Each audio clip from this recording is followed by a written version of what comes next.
And look what we have here. Another item for the workbench. Come on guys, let's get excited about a foam cradle.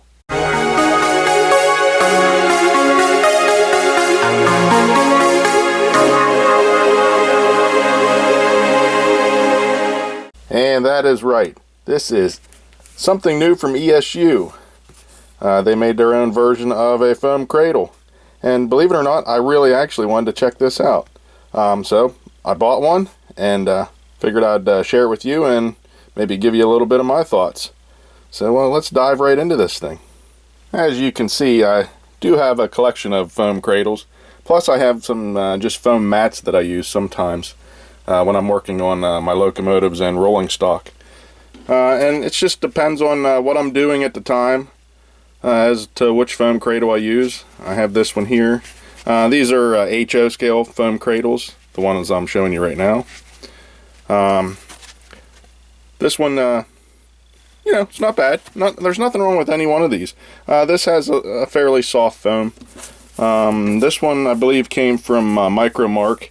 I use this one a lot, actually, because I don't like sometimes to wedge my stuff down in the, down in the slots. Just because, a lot of detail parts, I don't want to break things off. So I use this one a lot, actually. It's a little bit more open.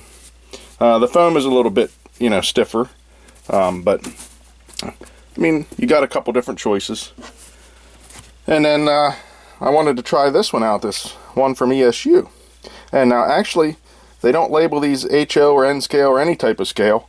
But honestly, I think you could get away with using this with N scale as well as HO scale. The valley here doesn't seem to be as deep as like that one. So I think you could lay an N scale locomotive or car pretty easily on its side here and work on it. And the gap here, I think you could get away with N scale pretty well here too.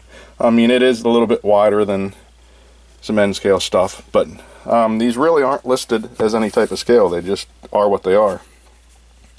And this one actually has a magnetic strip here to secure your nuts, bolts, screws, whatever. So, makes it a little bit harder to lose stuff, which is a pretty cool feature. And then they do have another feature on the bottom of this. You got this nice hard foam base, and you can actually pop these little sections out. And if you wanted to expand this with another cradle, you could buy two of them and make it twice as wide. And you would just pop this out and then use this section, move it over here, and then your other foam cradle, you'd pop that piece out, and that would be your connector piece. So you could connect multiple ones of these if you needed a longer foam cradle, such as, I don't know, working on a bunch of rolling stock at the same time, and you wanted them all in a row maybe for weathering or whatnot. So that's another pretty cool feature. Now, before I get into a demonstration of this, I do want to say I picked this up at Midwest Model Railroad. They have these right now for $15.59 at the time of making this video. And don't forget, use your coupon code DG Modelworks to save 5%.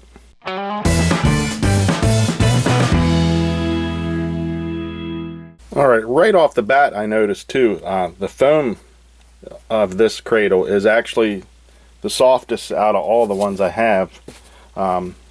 Which at first I wasn't sure whether I would like that or not, whether it would provide enough support. But actually it's perfect, it provides enough support. And I'm going to give you a demonstration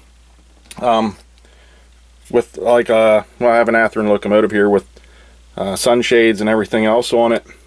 And even has like firecracker antennas and everything, things that could get broke off.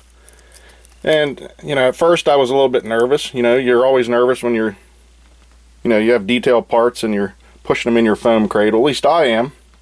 So I wanted to show you something, if I can get a good camera angle on this, why I like the foam, the density of the foam or the softness of the foam of this cradle. Okay, I got an angle on this that I think you can see what I'm talking about. But as you can see, the sunshade and some other detail parts there on the side.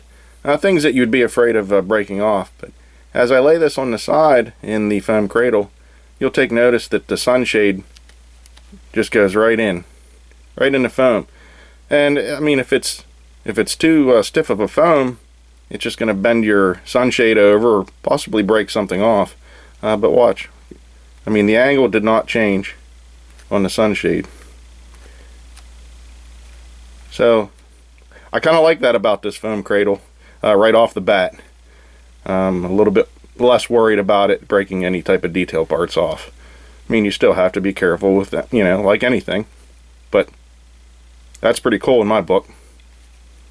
Now another area of concern would be when placing like something like the locomotive directly upside down. Now I will say these are a little snug as far as the gap, but with as soft as this is, I noticed, just pull it open a little bit and you can sit everything right in there. I mean, it's real simple. And I got that firecracker antenna on top there, so take note of that. But it's easy just to pull that out a little bit. It sits right in. And again, it doesn't mess with the sunshades. The firecracker antenna actually just pushes right down in this soft foam. And pull it out, and we have no damage. Everything's still as it should be. Sunshades are still intact. Firecracker antenna is still there. Nothing bent or broken. So, you know, that's pretty cool as far as that is concerned, because like I said, that's something you always worry about, is breaking detail parts off. And one last feature on this that you don't see on other foam cradles is the magnetic tray here. So you got your little screws, place them there. You know, it's a little bit harder for you to lose them. It holds them right where you drop them. As far as like KD couplers, the only thing that's really going to stick there is the trip pin. So if you cut your trip pins off, well, then you're probably not going to benefit from that. Yeah, just the trip pin is what sticks to the magnet. And again, it's going to be dependent on what you're working with. Of course, like if you work with plastic couplers or coupler pockets, of course, you know, they're not going to stick. So that may not be a real deciding factor for you to purchase this cradle. It does have limited uses, but it can come in handy. Well, that's it, guys. That's my quick review of the ESU foam cradle. I definitely like it, and it has most certainly earned a spot on my workbench. So until next time, guys, you take care.